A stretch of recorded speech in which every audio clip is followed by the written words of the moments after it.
my name is Emily, and I'm a faith-based content creator in the United States. I just wanted to bring you along with me as I prepare to pack and go to a full summer mission trip, because I'm so grateful about it. I just want to show my packing process, getting everything ready, and just really being able to share with you guys and meditate on, first of all, the process. This isn't my first mission trip. I went on a mission trip essentially last summer as a site director on a site, but this time I'm going as like a volunteer essentially. I'm not getting paid. It's like a for real mission trip. So I'm so excited and so grateful to God that He's given me the opportunity to go, and I just want to share this process with you. So stay tuned, and I thank you so much for watching. I pray God moves on your behalf and He blesses you and He watches over you as you watch this video. So thank you and God bless.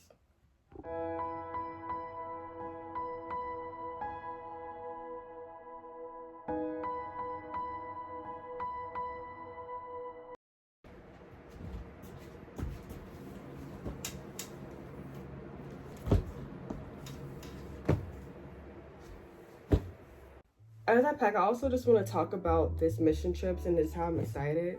First of all, what are you guys excited for going into this year? This is 2025. We're already, thank you, Faye. We're already in June. What are you looking forward to the rest of the year? Actually, I asked this to my phone too. What I'm asking basically is this. Every time the new year starts, I always try to think to myself, what am I hoping to happen in my relationship with God this year? What am I praying for? What is on my heart? And every time I start the year that way, it's more targeted, and it helps you to kind of go accordingly. So what are some things that you guys are excited for and that you're looking forward to this year with your relationship with God? Go ahead, Faye. What do you think? Well, I wasn't expecting you to talk. It's okay. Just say whatever you need. I can cut it off if I have to. Okay. What I'm excited for in my relationship with Jehovah is just following my intuition, because I've been having my intuition tell me things, and I believe that intuition comes from God. So I've been having God tell me things, and I was like, is this God? Is this just me? Is this my anxiety? What is it? But I'm like, this is most likely God. That is so real. That's why I've been just going for it. I'm like, okay, this is guy talking to me. Let me do what he's telling me to do. Because I was at this one university that I really loved, and it was so fun being there. I was in so many extracurriculars, but I just had this feeling that was kind of you need to go to the university your sister's at, because we're now at the same university. And I was like, I can't do that, because I was really hesitant to do it, because I was I have so much here. I've built relationships, friendships, connections here, for my future career too. So it's it was really scary. But ultimately I decided to just decompress for a little bit, and also to remember that success is different for everybody. So just because it feels like I'm leaving a place where I'm really successful and going somewhere where there's a lot of unknowns, for example, at my old university, I was in the honors college. I was doing extracurriculars. I don't know if I can go too deeply into it since we're on YouTube, but I was doing a lot of stuff. So I was I'm leaving behind the honors college, all this stuff, and I want to go to grad school too. The new school is rated a bit differently, so my GPA is gonna drop a bit going here. And I'm kind of nervous, but you know what? I'm gonna go here, I'm going to have fun, and I'm ultimately going to do it because I feel like this is God. And can you explain why you think it's God telling you? What do you feel? So basically, I have synesthesia, so I feel things in colors. And the color that I had about my previous university was very, it was kind of gray. It felt really out of place because I was having so much fun there, and it was such a great place. It's where I wanted to be, but that's where I needed to be. It's I had to keep reminding myself, you need to be here. This is your home. Instead of feeling this is my home, this is my university. But the feeling I had about the university that I'm now at, my new school, it's very blue, and blue's my favorite color. So it's very bright, very blue, very much like the ocean, I just associate it with so many big, looming, new things. and that's ultimately how I feel.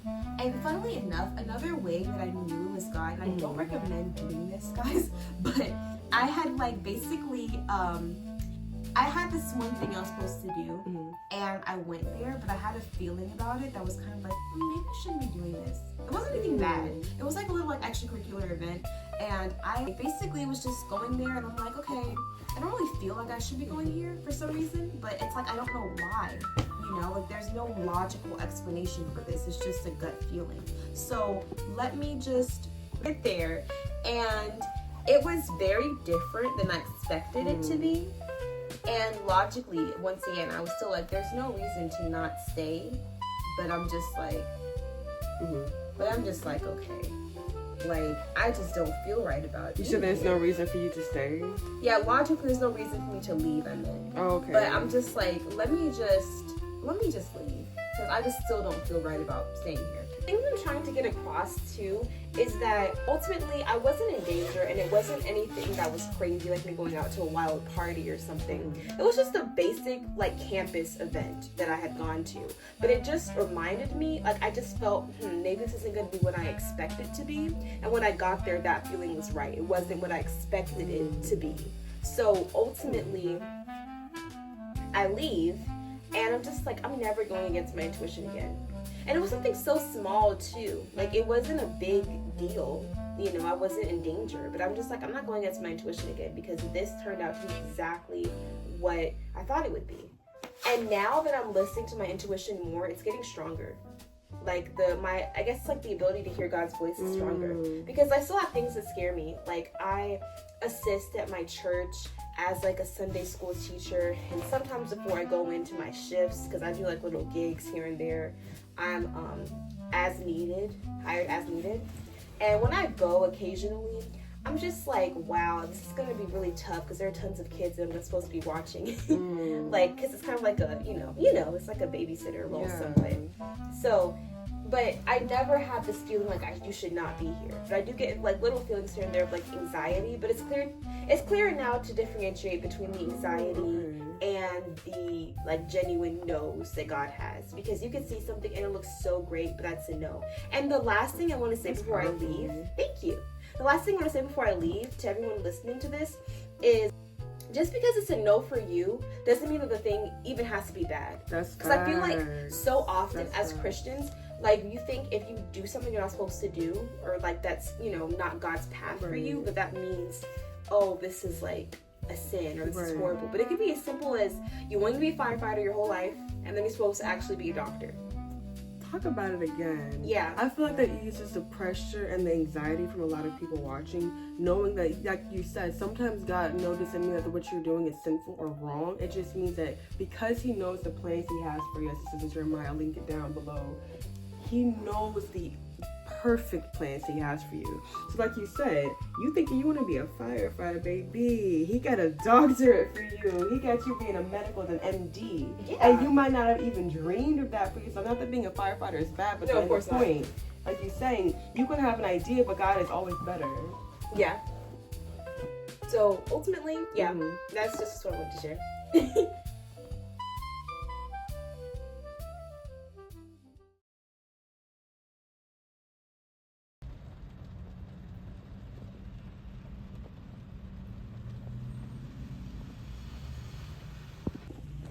Hello everybody.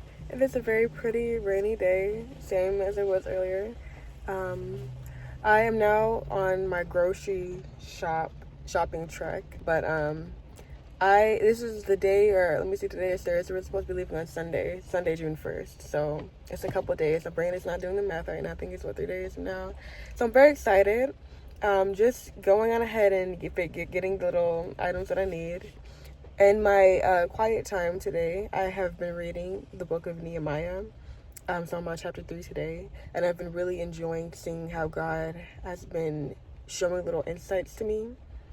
Today, what stuck out is really the fact that so many people were standing shoulder to shoulder and building that temple. So many people were helping. Just amazing, because, you know, that was what Nehemiah felt he was called to do. So to see people next to him helping him on that was amazing. I also read 1 Peter chapter 5 today, which is a very, very, very beautiful chapter. But he said basically to the elders, I am commissioning you essentially to serve, to be a good shepherd, not because you have to, but because you want to, because you're willing, and do it not to lord it over others, but with a willing and pure heart. When I read that, I thought that was so beautiful. I think that we can apply that to just being a person in general. You know, not necessarily when you have someone who's under you that you're caring for, specifically to care for, but as a sister, as a daughter, as a wife, as a mother, you know, the people that are entrusted to you, take care of them and love them, not because you have to, but because you're willing to serve. So I pray to include that and be mindful of doing that daily in my own life. And whatever that looks like, I pray that the Lord shows me. But yeah, it's a very good day. I pray that you also are encouraged. I'm just talking, child. I hope I'm gonna have to add some more clips here. But something came to mind. I really pray that you take today to be a good day. You know, having a good day is kind of a choice. I pray that you stand in today knowing that you are a victor in Jesus Christ's name. Jesus, when he died on the cross and was raised and resurrected, I'll put a verse under here below. He declared that everything was under his feet. So if your day started off amazing, your day is still going good, everything's working out, you just got to check in the mail, continue in that spirit of joy and rejoicing and believe that it will last. And if your day started off not so good, you had some bad news, things aren't going the way you want, I pray that you declare by your tongue, I will have a good day. My sun will continue to shine in Jesus' name. Spirit of the living Father, I invite your presence here. I pray to have a good day, Father.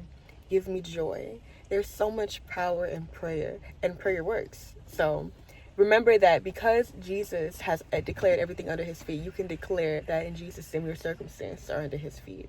So I really just pray that encourages you and you go on and have an amazing day. But yeah, we're just here shopping. Yeah, I'll try and get some more interesting clips. But see you later. For now.